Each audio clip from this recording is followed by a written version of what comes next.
danna subscribe kana ka danna ƙararrawar sanarwa ta yadda za a dinga sanar da kai da zarar mun ɗora sabon shiri.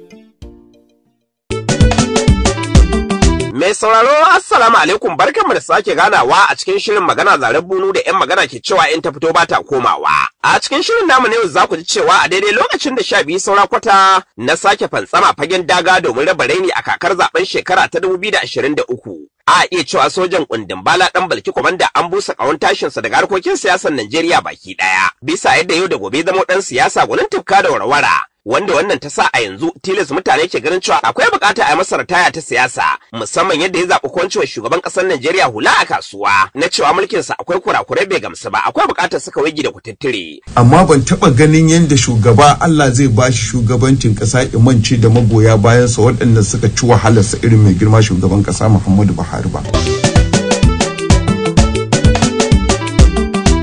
Barki komanda a shekarun baya sunansa ya shahara bisa daukar layin siyasar shugaban kasar Najeriya Muhammadu Buhari. Wannan ta sa ake ganin sa da kima musamman yadda ya zaɓi gaya 'yan Najeriya alfanun zaben shugaban kasa Muhammadu Buhari. Mai sauraro bari mu koma da baya. To ashe a iya cewa kalaman na dan Barki komanda birin ta ci birin ne, duba da yadda yanzu saboda suka ci da samun dama yake shiga kafafen watsa labarai a birnin tarayya Abuja. Yana yin saukala ta hanyar gaya shugaban ƙasar Najeriya baƙaƙen maganganu domin dakushe darajar shugaban ƙasa a idan 'yan Najeriya.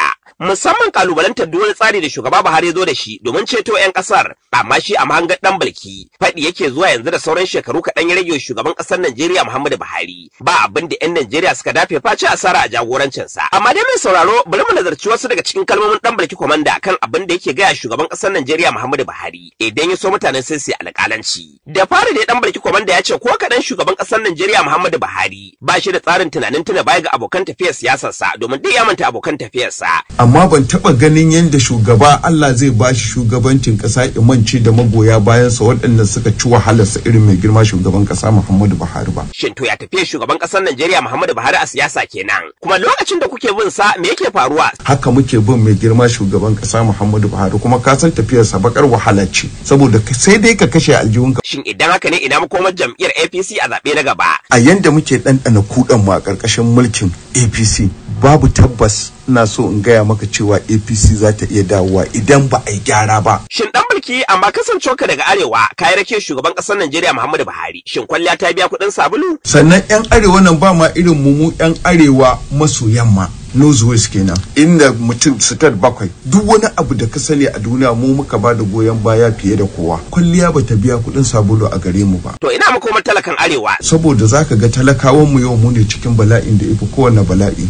Kaga bayan bala'in rashin zaman lafiya na masu satan mutane da kashe mutane a gona babu gaira ba dalili. To amma ai dan Balki komanda idan kai duba ana yin kasafin kuɗi kuma ta 'yan arewa suna cin gajiya. An dade ana irin wannan kasafi amma daga ƙarshe talakan da ike shine uwa shine uba shine yayi komai da komai, domin idan ba talakan to shi mai mulki ba komai bane. Sai kaga har shekarar ta ƙare zaka ga ba abin da aka yi wa talaka. To a batun tsaro ai shugaban ƙasar Najeriya Muhammadu Buhari dai kowa yana ganin kokarin kayan aikin da yake bayarwa. Mu muka san kuma irin gidogar da ake, abin ya zama kamar ban gishiri ne in ba kamanda. Watan ana zubawa ta aljihun dama, aljihun hagu yana ɗebewa sai a cire su. Idan aka cire su ga jarumai nan, ga yara nan masu jini a jika waɗanda suke da kishin ƙasar ba kishin kansu ba. To anya kuma ɗan Balki ba laifin ku bane? Ai ya kamata ku ba shugaban ƙasar Najeriya Muhammadu Buhari shawara. To da ya kamata mu mai girma shugaban ƙasa ya ɗauki harkar shawara in ya so kada ya zama